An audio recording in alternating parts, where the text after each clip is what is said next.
when my grandchildren became a new part of our family experience.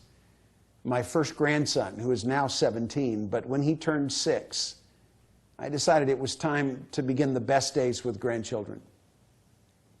I asked him where he wanted to go. If he had a whole day with me and could do anything he wanted to do with it, what would it be? And his answer was Disneyland.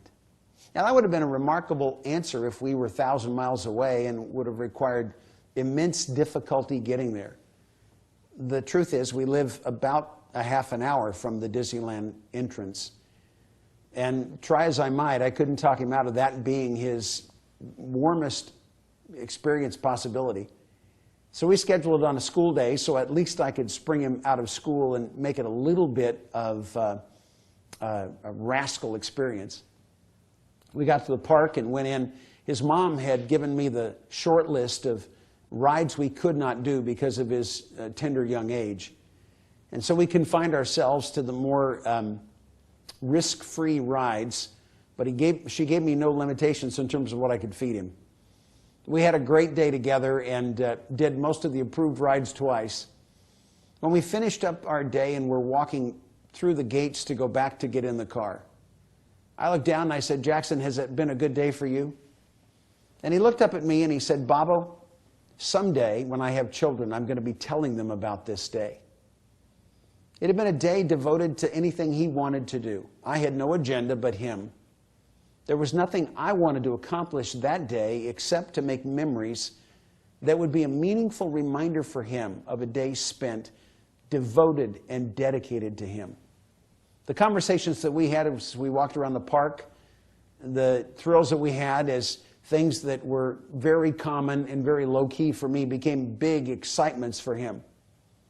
The conversations that we had over our lunchtime together and beyond were conversations that we could have probably never had in a quick lunch together or in some other setting where the clock was ticking and time's demands were incessant. But a day devoted to him was a day that created memories that we will never forget. I've had days like that with the important people of my life, sufficient to know that they are not exceptions. They are a consistent, recurrent reality, that memories are created in the focus days devoted to someone and their dreams.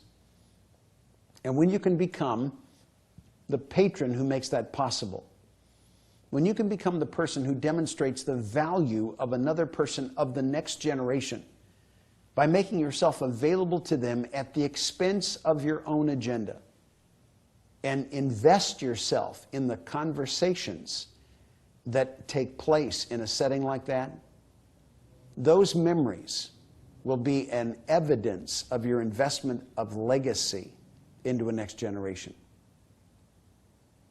So whether it's a junior friend from an extended family system, whether it's children of a good friend that you find yourself in a virtual auntie or uncle relationship with, whether it's your own children, or if you're old enough to begin to see grandchildren coming on the horizon, where is the potential for your imprint in the next generation most likely? How can you find the things that your experience have made wisdom in your life?